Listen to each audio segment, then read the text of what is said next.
Okay friends, it's time to get started on our oil change. Before we get anything going, make sure you have the proper EcoGuard filter. You want to make sure you have the X2500. Also, you want to make sure you're using 530, typically synthetic oil, but you want to make sure that it's Dexos approved. That's very important for these engines. 530, Dexos approved. You've got the right filter, the right oil. Let's get started. Now to get started on this oil change, let's make our way to the driver's side valve cover. That's going to be the area that the oil fill cap is. Go ahead and grab that cap, turn it counterclockwise and remove it. Looking at the cap, you can tell that I was correct on the oil. Dexos approved, 5W30. Go ahead and set that aside. Now let's carefully make our way underneath the front of the vehicle. Behind this cross member, you're going to find where the drain plug's located. It's important to make sure you're wearing hand and eye protection and of course have a collection bucket under the area so you can recycle your oil properly. Something that I'm going to mention is as you use your 15mm wrench to remove this, once you pull it out, there's the possibility oil could come out fast, hit up against this, and pretty much splash anywhere. Just keep that in mind, try to keep it under control.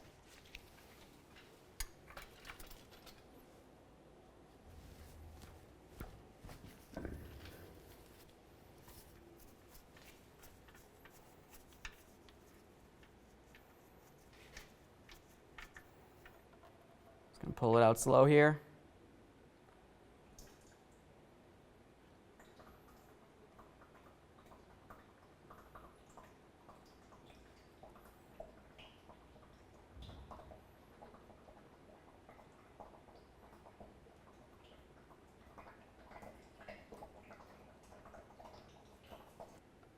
Now at this point, you can wait as long as you want to for as much oil as possible to drain out of this.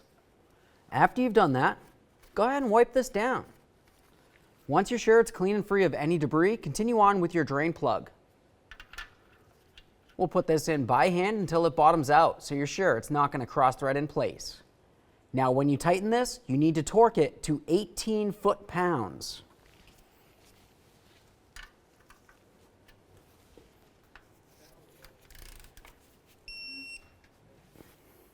Once it's torqued, go ahead and wipe down your mess. Once you have this cleaned up, we'll move along to removing our shield so we can access our oil filter. Now directly in front of that cross member, inside the hole of the shield, you're going to be able to find the oil filter hanging down there. We'll carefully use a filter wrench and remove it.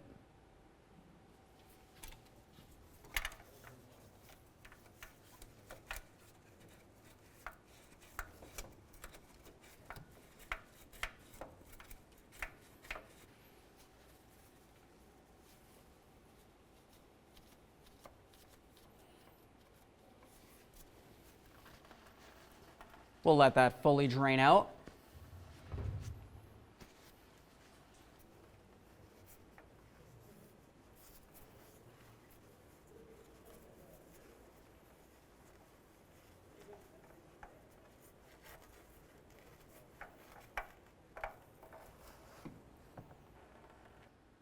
While that's draining, let's continue with our brand new oil filter. We're going to prime it. What I mean by that is use some of your brand new oil. Pour it in here until it's pretty much up to the top. Take a little bit with your gloved finger and make sure you coat that seal.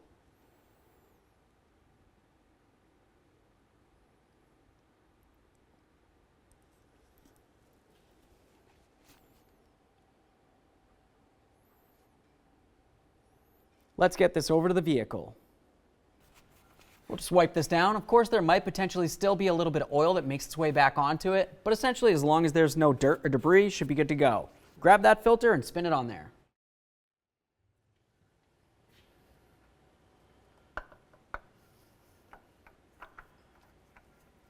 We'll start this on and bottom it out by hand.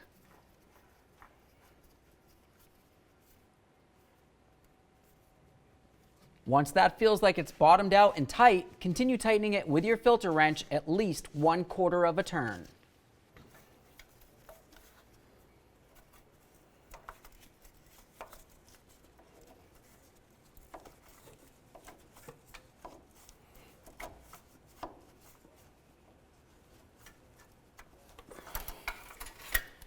Double check it to make sure it's secure.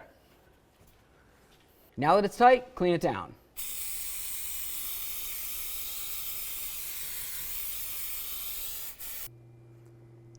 Now it's time to make our way back under the hood. Make sure you use a funnel. We're going to continue by adding 6 quarts of 5W30 Dexos approved oil.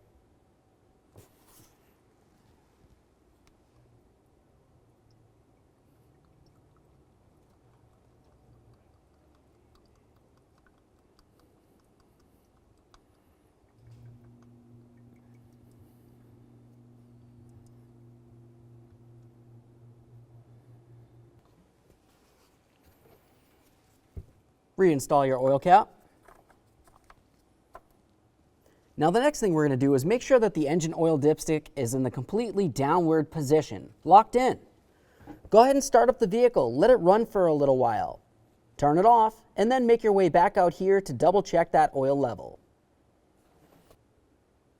Okay, we turned it off, we're on a flat level surface. Go ahead and pull out that dipstick, we'll give it a quick wipe so it's nice and dry.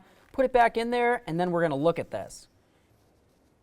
Now before I put this back in here to check the oil level, I want to talk to you about the very end of it. You can see all these hatches. The hatches are for where the oil level's at. Where you want the oil to be is very close to the top of these hatches, not over the hatches. If you have it over the hatches, you've overfilled the oil and you need to make your way back down to that drain plug and drain some out. Let's put this in here and check the level.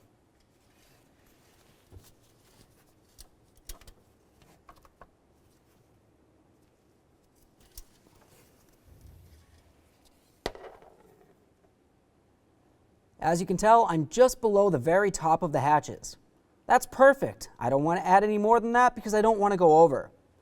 I'll go ahead and wipe it down one last time, put it in there, make sure it's locked in. Okay friends, we finished replacing our engine oil and our oil filter. Typically while you're under the hood, check the rest of your fluids and your air filter. When it comes time to filling your tire pressure, set them to 40 psi. Aside from that, to reset your oil light, hop inside, put the key in the on position, not running, and pump that gas pedal 3 to 5 times within 5 seconds. You're going to find that the oil's reset and you should be good to go. Thanks for watching.